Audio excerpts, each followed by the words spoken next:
let's check in with First Alert Chief Meteorologist Paul Heggen. I'm looking at that graphic behind you, and did I see drizzle? Yeah, a little bit of drizzle along the coast. I went for a run yesterday evening once the fog rolled in, and it was occasionally damp, even in the evening. Nothing you would call measurable, but still, it's moisture in That's July. why we didn't go. Uh-huh.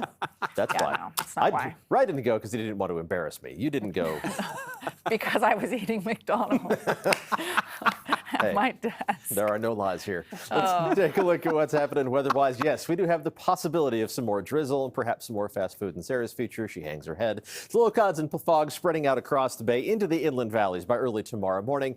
Pretty much a copy and paste forecast from today to tomorrow. Very similar temperatures. The fog should back up at about the same rate.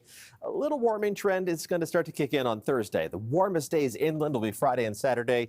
It is not going to be excessively hot, but just a slight increase in temperatures by the end of the work week in the first half of the weekend. There's the fog and low cloud cover rolling back through the Golden Gate already. Temperatures today, especially for inland spots, boy, that's a relief. After Concord topped out at 99 yesterday, only 84 today. 81 degrees in San Jose, exactly average for the 12th day of July. Santa Rosa only made it to the mid-70s. Same thing in Fremont. Temperatures in the 60s in San Francisco and along the coast. We still have 60s, 70s, and 80s, but no 90s on the map at this hour. 61 in Half Moon Bay, 85 degrees right now in Fairfield. It's 81 in Concord and Livermore.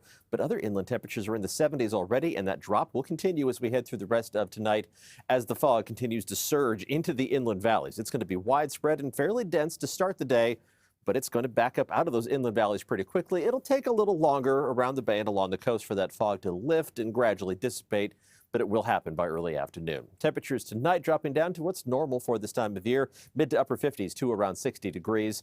High temperatures tomorrow, once again, within a few degrees on either side of what's average for the middle of July. 60s, 70s, and 80s. Let's zoom in for a closer look. Mid-60s along the coast, a mix of 70s and 80s down the peninsula and around the south end of the bay. Mostly low 80s in the Santa Clara Valley, but as you go farther inland, it does get a little warmer, up to 86 for Los Gatos and 87 in Morgan Hill.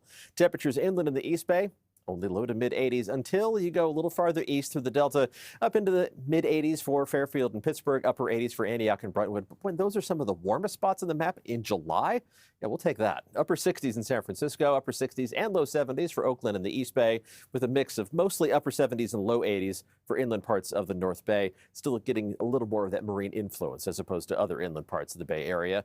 Temperatures farther north, you get away from that marine influence, and it's going to be around 90 degrees for inland Mendocino County and Lake County. With temperatures near, even slightly below average inland, it's another day where our fire danger isn't going to be out of control. It starts off near zero thanks to that intrusion of fog into the inland valleys. Doesn't climb a whole lot the first half of the day, but even when our warmest temperatures shape up by late afternoon into early evening, our fire danger index tops out at around a 3 or a 4 on the high end of things, not even seeing any yellow spots showing an elevated fire concern. Now, it's never going to be a zero fire threat in the month of July, but anytime we see this kind of map with these numbers, it's about as good as it gets this time of year. The fire danger will ramp up slightly as warmer temperatures take over inland, but again, it's not going to be another round of excessive heat. Just a few degrees warmer by Friday and Saturday. Temperatures near 70 over the weekend in San Francisco, low to mid 70s in Oakland with mid to upper 80s in San Jose. The warmest spots will be inland in the North Bay and the East Bay, topping out around 90 degrees. The very warmest spots far inland hitting the mid 90s, but we can handle that in July. And along the coast, not much change, just staying in the mid 60s.